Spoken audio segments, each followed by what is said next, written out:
बात कर लेते हैं जरा मोतीलाल ओसवाल की। राहुल जी का सवाल है। नमस्कार आपको। ये जनवरी से इन्होंने लगा रखा है, 77 शेयर इनके पास है, 850 का इनका भाव है, थोड़ा बहुत अभी नुकसान हो रहा है। फंडामेंटल नजरिया क्या रहेगा मोतीलाल ओसवाल पे? ये नजरिया ऐसा है कि पिछले क्वार्टर तो सब खराब रहे थे ना सबके। हाँ, खराब रहे थे। 45% बहुत ज़्यादा खराब रहा था। सेल्स बहुत ज़्यादा गिरा। ओह, नेट लॉस बनाया है इन्होंने। तो जी सीधा सीधा जवाब वहीं पे है ना कि अभी फंडामेंटल में क्या, देखिए एक क्वार्टर इतना डैमेजिंग अगर हो जाता है ना तो एक दो क्वार्टर स्टेबल नहीं मिलेगा। तब तक ये थोड़ा सा डर तो रहेगा ना। तो उसके प्राइस मूवमेंट कैसा दिख रहा है मोतीलाल ओस्वाल?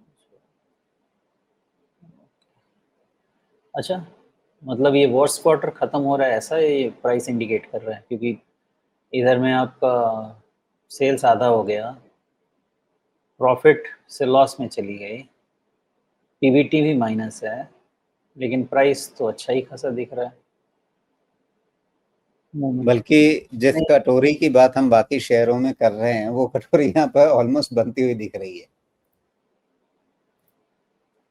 एक इसका नहीं एक्सप्लेनेशन तो है राजीव जी, बिकॉज वैल्यूएशन बहुत ही कम हो गया ना, लेस देन 19 टाइम्स हो गया है, जी लेस देन 20 टाइम्स हो गया है।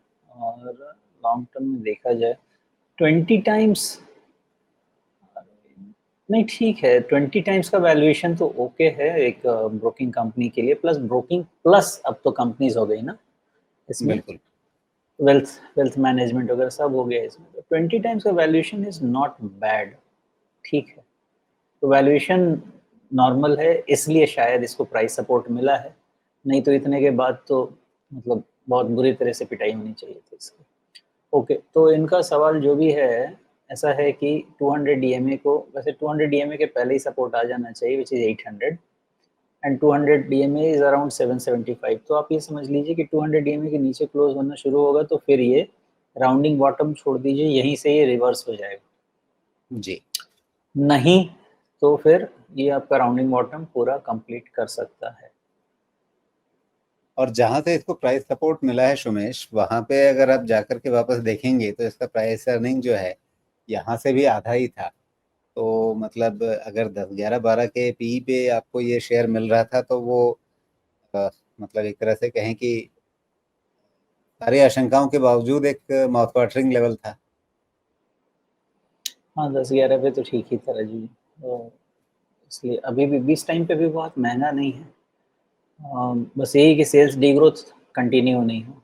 मुझे नहीं लगता सेल्स डी ग्रोथ अब यहाँ से उतना होना चाहिए, जो होना होगा हो चुका होगा। और अभी मैंने एक्चुअली ट्रैक नहीं किया है कौन से सेगमेंट में इनका सेल्स गया है।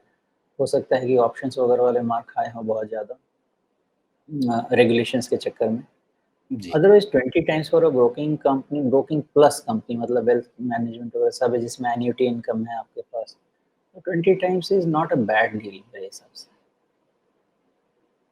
जी बिल्कुल। अगर आप इसी सेगमेंट में दूसरे काफ़ी सारे नामों को देखें तो आपको इससे हायर वैल्यूएशन के शेयर कई सारे दिख जा रहे हैं।